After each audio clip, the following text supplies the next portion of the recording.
collège a trouvé opportun de commencer cette tournée au niveau des institutions en venant exprimer leur reconnaissance pour la confiance placée en eux. Ça a été aussi l'occasion d'échanger sur les grands défis parce que nous avons trouvé une institution avec véritablement de grands défis, mais avec une astuce des moyens et même des textes. Vous êtes sans ignorer que au terme de la dernière loi, les attributions du Conseil supérieur de la communication sont élargies désormais et nous sommes venus rendre compte justement de ce qu'il y a un assez grand fossé qui va nécessiter un grand plan de modernisation du CSE.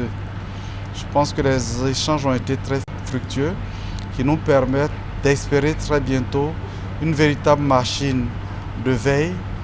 mais surtout un ensemble d'actions qui permettent de renflouer un peu les caisses avec l'autonomie financière que nous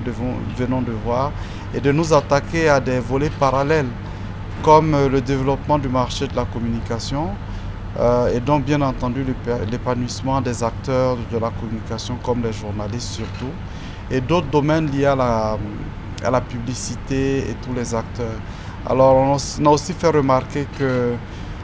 les missions du CSE ne sont pas essentiellement de la régulation et nous avons décidé de faire en sorte que ce soit en amont que le travail se fasse. Vous savez que nous avions parmi nos missions la médiation, nous avons le renforcement des capacités, nous avons des études qui permettent de mieux connaître notre marché et de réunir les uns et les autres. Et peut-être que je terminerai par ça. Justement, pour travailler en amont, il serait utile pour nous de commencer par les états généraux de la communication et des médias pour faire en sorte que tous les acteurs puissent se parler et que les points d'obstacle soient identifiés et levés ensemble de manière consensuelle.